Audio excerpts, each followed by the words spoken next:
Bienvenidos a Psicoanálisis y algo más. Hoy vamos a comenzar a estudiar a Freud a la letra a partir de sus obras completas, particularmente de Amorrortu Ediciones. El primer volumen se llama Publicaciones Prepsicoanalíticas y Manuscritos Inéditos en vida de Freud y contemplan los años de 1886 a 1899. En este primer video vamos a estar viendo algunos escritos de la primera parte de Freud, particularmente de sus primeros años, aún sin ser psicoanalista, sí siendo neurólogo y compartiendo trabajos con otros médicos de la época. Él cuenta en primera persona que en 1856 se encontraba estudiando en el Hospital Salpêtrière en Francia y allí conoce a Charcot, que era un médico que tenía como objetivo tomar las enfermedades nerviosas crónicas como objeto de estudio continuo. Este profesor desempeñaba su trabajo público. Imagínense una sala de atención donde tenía a su paciente y alrededor era presenciado por otros médicos que podían intervenir, podían hacer preguntas, pero por sobre todo tomaban apuntes a partir de lo que iba exponiendo y cómo trataba al paciente el médico en cuestión, en este caso Charcot. Entonces Freud cuenta en primera persona que tuvo la oportunidad de ver una gran serie de enfermos e incluso de examinarlos él mismo, y tomó una relevancia importante en el poco tiempo en el cual él estuvo en Francia, y pudo entonces encontrarse con cómo abordaba Charcot a los pacientes, particularmente a los pacientes histéricos. ¿Cuáles eran los síntomas de la histeria? Freud en este primer escrito va a distinguir que existen signos somáticos, entre ellos el carácter del ataque, una anestesia, perturbaciones del sentido de la vista, puntos histerógenos.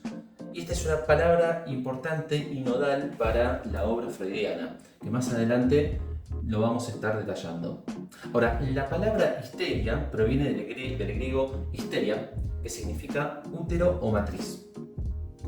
Históricamente, entonces, este término se originó en la medicina griega antigua y se creía que eran desequilibrios emocionales y síntomas físicos de las mujeres causadas por un útero errante. Charcot comprueba algo paradigmático para la época. La histeria no se trata solamente de mujeres, hay histeria en los hombres.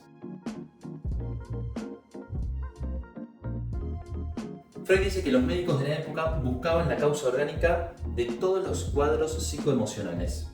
Sin embargo, Charcot intenta ir más allá de este paradigma. Y me parece importante detenernos en este punto porque va a ser paradigmático para Freud. Porque justamente lo que Freud va a ir desarrollando a lo largo de sus obras en la construcción de la praxis psicoanalítica es demostrar que las afecciones psicoemocionales o la psicopatología puede ir más allá de las afecciones orgánicas. Si bien él nunca va a dejar de creer que el cuerpo, el soma, tiene implicancias en la psiquis, él descubre, a partir del inconsciente, que en esta época todavía no estaba descubierto, al menos del modo freudiano, él va a descubrir que hay afecciones psíquicas que son independientes del soma, del cuerpo físico. Charcot comienza a concebir que hay ciertas dolencias psicopatológicas que no necesariamente están ligadas al cuerpo, a alguna alteración orgánica. Esto debe leerse como una lesión de órgano o mal funcionamiento del sistema nervioso o de algún órgano. Me parece que es importante ubicarnos en la época porque se trata de una medicina que trata de demostrar constantemente la prueba empírica de lo que al ser humano le sucede. Un escrito muy importante porque coloca en un nivel protagónico al varón con histeria. Más adelante, en la obra de Freud, él no va a hablar de histeria como una psicopatología, sino como una estructura, es decir, una forma de armarse el aparato psíquico, de conformarse, de estructurarse el aparato psíquico. Y que esto va a ser independiente del sexo. Va a haber histéricos masculinos, va a haber histéricas femeninas. Volviendo a este texto, se trata de un caso que analiza Freud, junto con Charcot.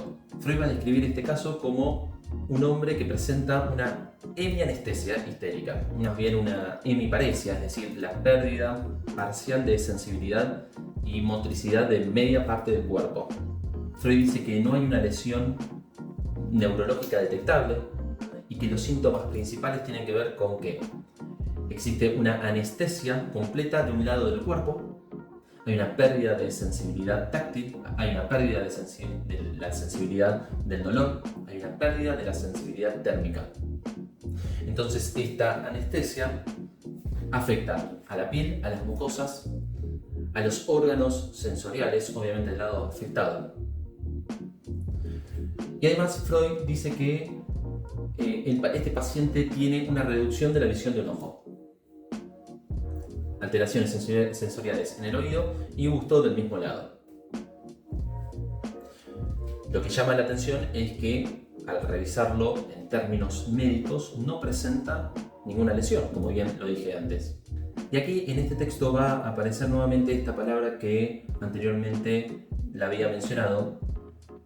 Freud dice que hay zonas del cuerpo afectadas donde el paciente siente dolor, sensibilidad o insensibilidad particular, y que esto es poco común.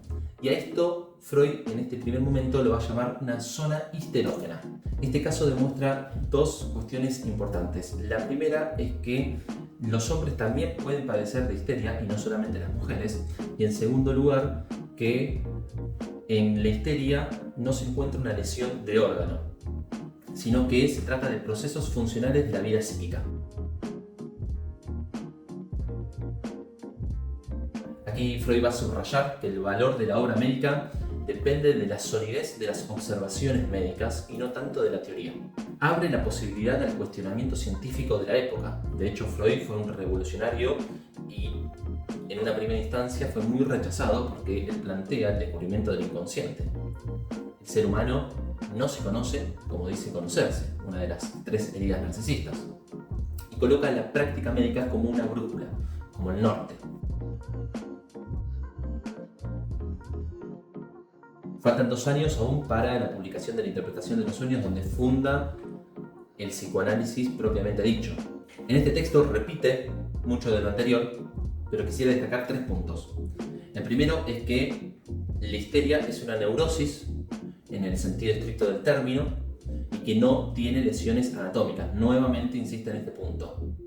En segundo lugar, que a pesar de no tener lesiones anatómicas, produce modificaciones fisiológicas. Es decir, se trata de una afección psíquica que produce cambios en el cuerpo e introduce la concepción de la cantidad, es decir, una concepción cuantitativa que tiene que ver con las relaciones de excitabilidad del sistema psíquico.